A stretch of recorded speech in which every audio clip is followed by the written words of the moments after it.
Hi, teachers. I'm Walter from EOT in Brazil, and this is my partner, Bruno Buquerque. Hi, everyone.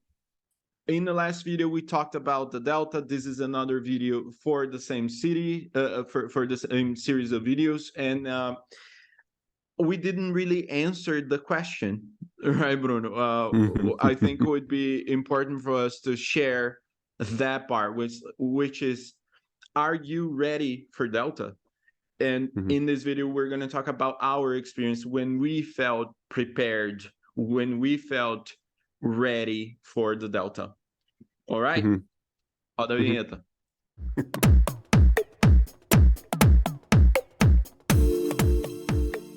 Bruno, this kind of feels like an interview. All right, I'm ready. I got coffee. But all right, when did you feel that, okay, this is the next step to take? And then, like, a lot of people feel that, like, okay, it is the next step, but am I ready for that? When did you feel like, I am ready for that? I am ready for the Delta. Okay, even though CELTA is not a prerequisite for Delta, I strongly recommend people take it. You just shouldn't take the CELTA before the Delta. If you, for example, if you have a master's degree in English language teaching or a strong post-graduation course, maybe from Cultura Inglesa, for example, on the practice of teaching English. I think for you to, when I felt ready for Delta was that when I felt that I was an independent teacher, I could teach on my own. I could use any student book. I could use most resources to a satisfactory level. And I was starting to think about the reasons why we do what we do in class. So I think the moment you begin to be more conscious about what you do in class, and not, oh, I'm going to do this activity because it's fun and students like it.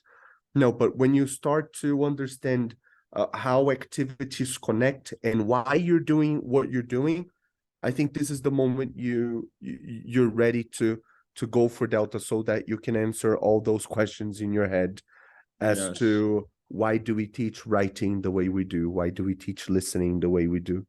Right. I think that's I think it's the moment when you're ready for a prep course of Delta, and not that doesn't mean that you're ready to take the test of module 1, right? It means you're ready to start a prep course, start studying for Delta, maybe on your own, right? And it's very little risk, right? Register, enroll for a module 1 prep course and take the prep course. Don't register for the test. Register for the prep course. Oh, yes. But the prep course, the price of the test is already in the prep course. Find another prep course, one without the exam, because you don't want this deadline looming in your head and slowly approaching to get you.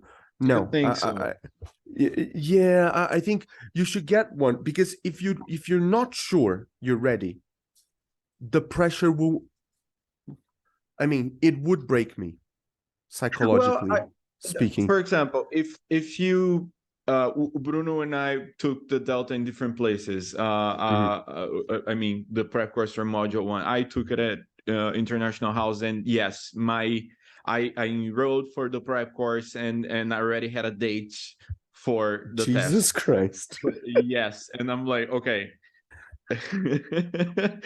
Wait, I'm gonna talk about that later. Let me answer the question as well. When I felt ready, I'd been teaching English for, I don't know, a decade, and 8 years, 9 years when I took the CELTA, and I really felt like, okay, I took too long to take the CELTA. I should have taken this years ago. I should have taken this when I was working at that school. In my case, was Cultura, and Bruno worked at Casa Thomas Jefferson. I think working at this place is kind of they just bring you so much. You're always tuned, with things, and you have those colloquiums, and you have just a bunch of things that help prepare one to take the Delta, but not quite.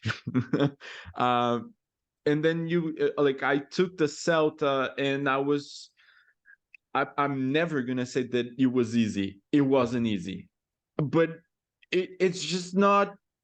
It's just that there's so many people out there scaring people away from the Celta that you just think, well, okay, this is gonna be hell, and it isn't. It is actually very doable, right? And I took it, and I just didn't get enough answers for the things that I wanted to have, and for the things that I wanted to know. And you're planning a lesson, and I know that this is the communicative approach, or I know that this is part of audiolingualism. I knew those things already, but it wasn't in the Celta. I just knew them. It's you learn those things on your own, and I'm like, yeah, the Celta wasn't enough. And I had great tutors and then I talked to one of my tutors, and I was like, I'm thinking about doing this. So if you have people who you can count on, people who you can talk to, and if you have a person who you can talk to who's a Celta tutor, that is great, because I think they can let you know, they can tell you their perspective.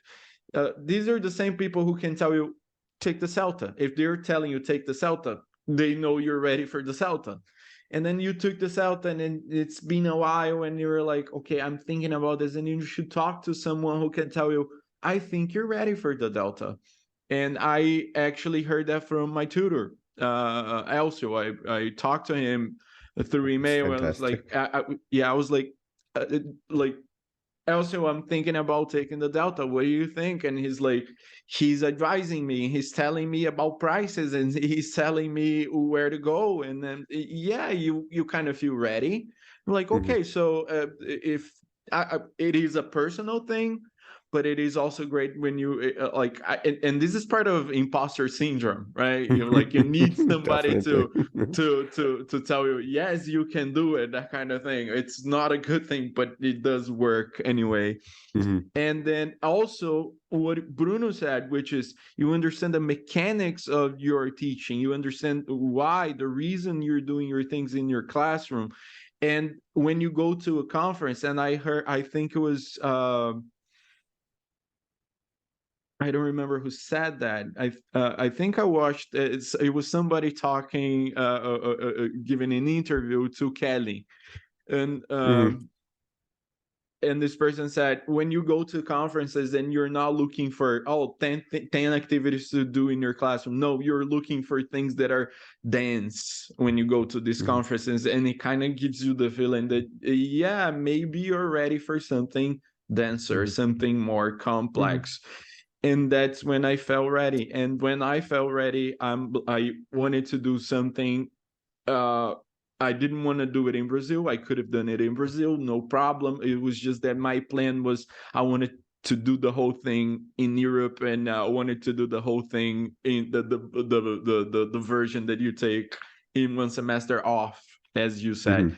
That was my intention. I couldn't do it because of financial reasons, right? Because we're poor.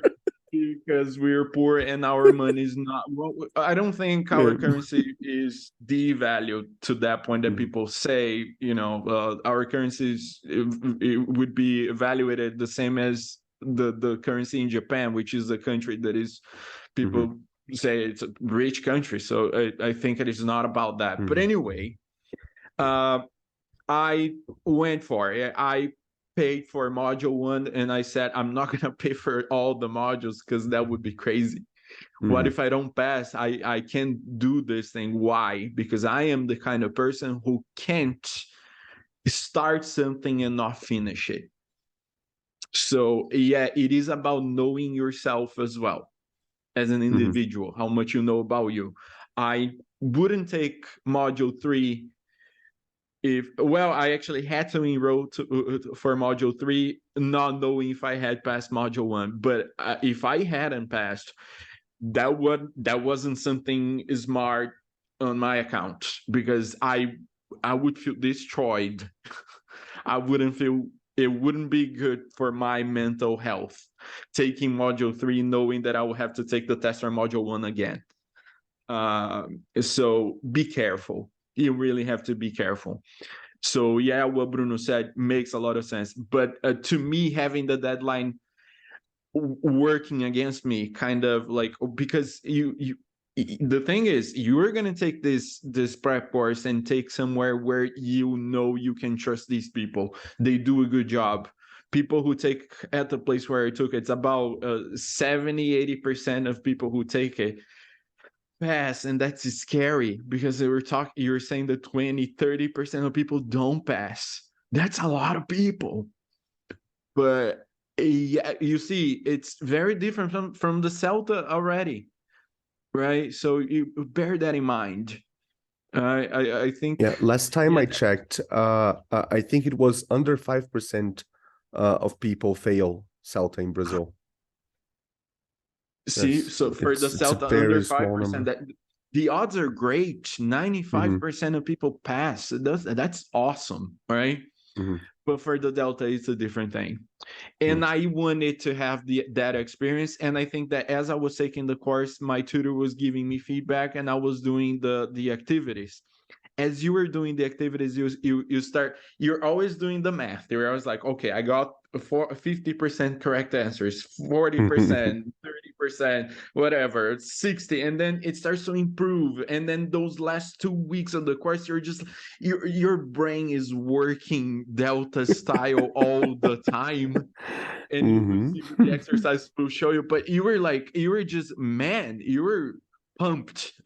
And you're like, you're linked, you're connected to that test in a way, like it just felt like it was like it's in my soul. Right? I know it sounds funny, but yeah, I was just like, I'm gonna do it. I gotta do it. I gotta do it. So I was really glad that I did enroll and I took it. And for funny Bruno, it enough, was the other way yeah, around. yes. Oh yeah, I hated I hate the pressure to take tests. I want to take an exam when I feel that I'm ready to take the exam. So it took me a long time to prepare, to study, to read, and then to feel ready for the test. And I was very, very, very confident when I sat down to take the exam, because I took a bunch of mock tests.